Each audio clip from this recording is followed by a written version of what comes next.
Alexandre Dubé. Une rigueur incontestable.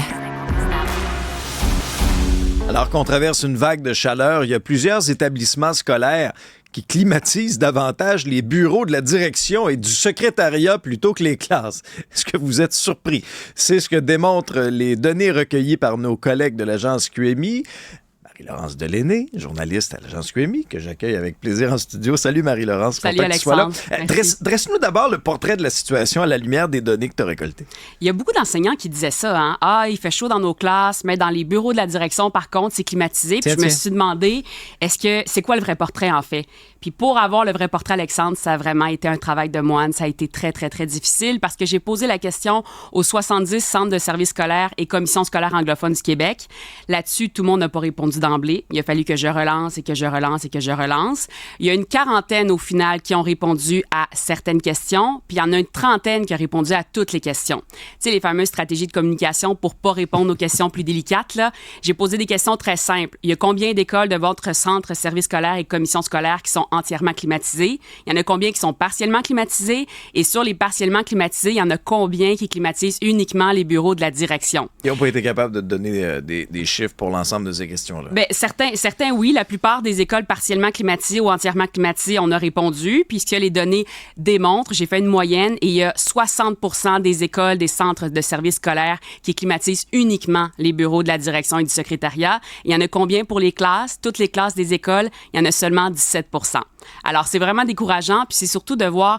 Je veux quand même remercier les centres de services scolaires qui ont répondu aux questions, même si le portrait n'est pas toujours très reluisant, parce qu'il y en a, là, j'ai laissé des messages vocaux, j'ai laissé des courriels, puis parfois, on a répondu au nombre d'écoles partiellement climatisées, entièrement climatisées, mais on ignorait carrément la question sur la direction. Alors là, je relançais. Parfois, on me dit, on a besoin d'un délai supplémentaire. Parfait, je vous le donne, le délai supplémentaire, et j'ai pas eu de réponse. Il y en a d'autres qui m'ont dit, on n'a pas de registre disponible quant à une liste des endroits administratifs qui sont climatisés à notre centre de services scolaires.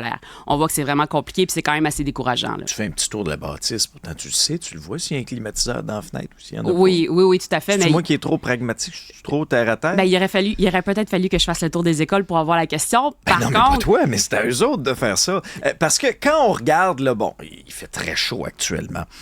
Est-ce qu'on a des données sur la température idéale qu'on devrait ressentir, par exemple, dans une classe pour favoriser l'apprentissage, pour pas être affalé sur notre bureau puis à moitié mort? Bien, justement, l'INSPQ, la santé publique et le gouvernement du Québec recommandent qu'une température idéale, ça devrait se trouver entre 20 et 26 degrés dans les classes.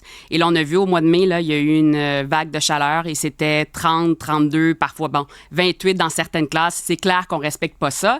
Et la santé publique va essayer de réconforter les données parce qu'on sait que le parc immobilier des écoles du Québec date de 60 ans. Donc, toutes les écoles ne sont pas climatisées ou ventilées. Là, puis ça, je vais y revenir. Puis ce qu'on dit, c'est que les jeunes sont quand même capables de s'acclimater à la chaleur. Par contre, les performances scolaires, elles, sont vraiment affectées. Et je vais donner un exemple. La santé publique de l'Estrie, elle, depuis quelques années, demande aux gens, pas juste aux médecins, mais aux intervenants du milieu scolaire, aux parents, de signaler les épuisements à la chaleur. Ça, c'est le stade juste avant les coups de chaleur. Puis il y en a quand même de plus en plus. Donc, c'est pas vrai que les enfants sont pas affectés à la chaleur. Pourtant, la ventilation, l'aération des classes, il me semble que ça avait été un enjeu, entre autres pendant la pandémie. On avait beaucoup parlé de ça. La qualité de l'air. Fenêtres, la qualité de l'air. Malgré tout ce qu'on a dit, tout ce qu'on a écrit là-dessus, Bien justement, ça avait été un enjeu pendant la pandémie parce que quand il faisait très chaud, là, les enseignants voulaient installer des ventilateurs sur pattes, mais là, on n'avait pas le droit d'en installer parce que ça pouvait nuire à la qualité de l'air.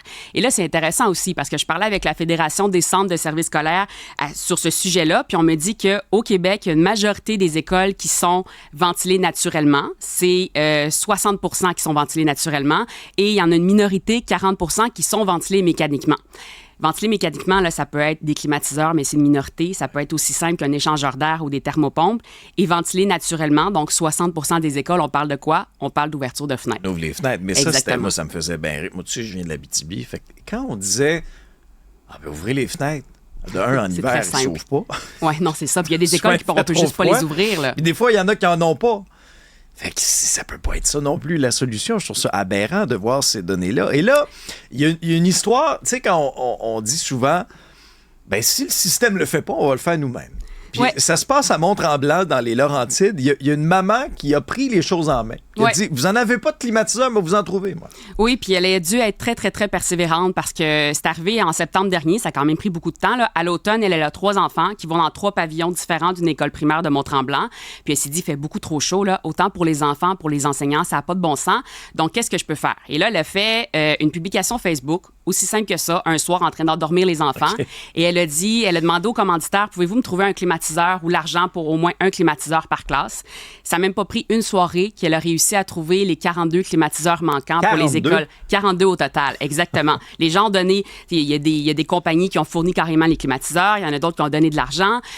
Donc là, mission accomplie, elle est super contente, mais s'entendre avec le centre de service scolaire, par contre, là, ça, c'est les 12 travaux d'Astérix. Ça a été compliqué? Ça a vraiment été compliqué. Elle pour vient dire- de réussir. Parce que, OK, donc elle arrive, elle dit, moi, j'ai 42 climatiseurs, je suis là pour vous donner un coup de main. Regardez, là, c'est parfait. Pas une Là, question de coût, là. Parce que des fois, non. c'est ça. Mais là, il a fallu Ils leur ont mis des bâtons dans les roues? Il a fallu passer par plusieurs paliers d'approbation. Voyons Est-ce que le réseau d'électricité est conforme, peut supporter tout ça? La réponse, c'est oui. Est-ce que vous avez des électriciens qui peuvent faire les vérifications? Elle a répondu oui. Elle avait quand même un bon réseau d'entrepreneurs.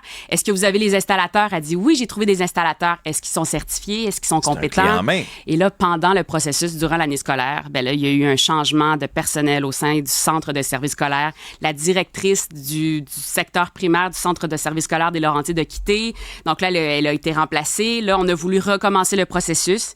Et là, Quoi? la maman, qui s'appelle Joanie Beaulieu, Pourquoi a on dit... a les autorisations? Tout est correct? fallait repasser à travers. Là. Écoute, est-ce qu'on justifie des tâches de travail? Est-ce qu'on justifie des salaires? Je sais pas. Mais là, elle a dit non, non, c'est pas vrai qu'on va recommencer.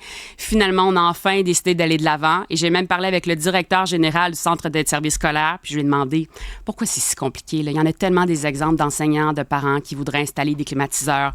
On dit non parce que l'appareil n'est pas homologué par le centre de service scolaire, parce que ça va être injuste pour les classes qui n'en auront pas. Oui. Puis dans ce cas-là, Ressentir 30 degrés puis crever assis sur sa chaise, c'est mieux. ben oui, Semble, exactement. mais dans ma Pour- tête de autant pour fonctionnaire, le c'est personne. plus logique. Oui, mais on se rappelle que le directeur, lui, il ne sait peut-être pas parce que son Ah non, bureau est lui, il est bien, climatisé. lui, il est là, il est dans son bureau, là, avec son petit éventail. Mais on me dit aussi, par contre, pour cet aspect-là, parce qu'il y a des centres de services scolaires qui ont eu la gentillesse de répondre, qui m'ont dit, faut se rappeler que souvent, les membres de la direction, les secrétaires, le secrétariat travaillent tout l'été. Là, le problème, c'est vrai qu'il y a une certaine époque qui faisait plus chaud l'été, durant l'année scolaire, il faisait pas chaud, mais là, les vagues de chaleur Ça arrivent de arrive plus plus tôt, en là. plus tôt, sont de plus en plus longues, sont de plus en plus fréquentes. Donc, qu'est-ce qu'on fait avec le système des écoles? Il faut quand même trouver des moyens de climatiser. Et là, je vais juste te faire un clin d'œil parce que ça aussi, c'est quand même, ça me fait rire. Parmi les gens que je remercie encore une fois qui m'ont répondu, quand je leur demandais, parce qu'il y avait des questions plus claires quant au nombre d'écoles climatisées, partiellement climatisées, etc., etc., puis là, j'aurais demandé quelle initiative vous mettez en place en l'absence de climatiseurs pour rafraîchir les élèves. J'ai peur de ce que tu vas me dire. Mais là, on me présentait, il y avait des solutions très simples, là, des popsicles, des Mr. Freeze, on Oui. en a entendu parler, Oui. des ventilateurs sur pattes, mais il y en a d'autres qui m'ont présenté des solutions qui semblent à première vue très innovantes, mais quand on comprend, on se rend compte que c'est assez simple. Le CSS, le Centre de service scolaire de la Rivière-du-Nord, ça c'est à Saint-Jérôme, Oui. a par exemple instauré un protocole d'ouverture de fenêtres et des portes pour les bâtiments qui sont ventilés naturellement. Un Il y a un protocole. protocole. Oui, exactement. Donc, j'imagine Donc, que... ouvrir, fermer. Quand, Donc, on sait comment, pas, qui. protocole. Oui. Qui et pourquoi. Et OK. je continue. Bon, Oui. cette chemin en Beauce. On a un système de ventilation qui, la nuit, démarre automatiquement, Alexandre. Ah. Fait que donc, t'arrives le matin, c'est confortable. Oui, exactement. Puis Mais ça- plus la journée avance, plus tu Et- es non, en mais train de comme- te décomposer. Et comme le système de ventilation démarre automatiquement, ça veut dire qu'on n'a pas besoin peut-être de protocole pour le démarrer. Pas de Peut-être. gens, d'accord? Dans le Bas-Saint-Laurent, il y a des écoles qui ont installé des toiles solaires qui filtrent la lumière, OK. qui sont performantes. Oui. Et là, ce qu'on dit, c'est que lors des travaux de remplacement de fenêtres, nous optons pour des verres teintés qui minimisent le gain thermique et qui contribuent ainsi à maintenir une température plus agréable à l'intérieur des bâtiments. Bon, c'est déjà ça. Oui. Mais tu combines ça au Mr. Freeze, puis au petit popsicle, puis Finalement, le c'est gelato. super le fun d'aller à l'école. Oui, oui. Mais c'est très révélateur, ce portrait-là, sur l'état de la situation, mais surtout sur lorsque des parents, lorsque des communautés se mobilisent avec des initiatives, clés en main, malgré tout ça, ben on va vous mettre des bâtons dans les roues, puis ça va être long. C'est Il faut long. cocher des cases. Ah là là. De l'excellent travail, comme toujours, Marie-Laurence. Merci, Tu reviens Alexandre. quand tu veux. C'est un plaisir. Salut.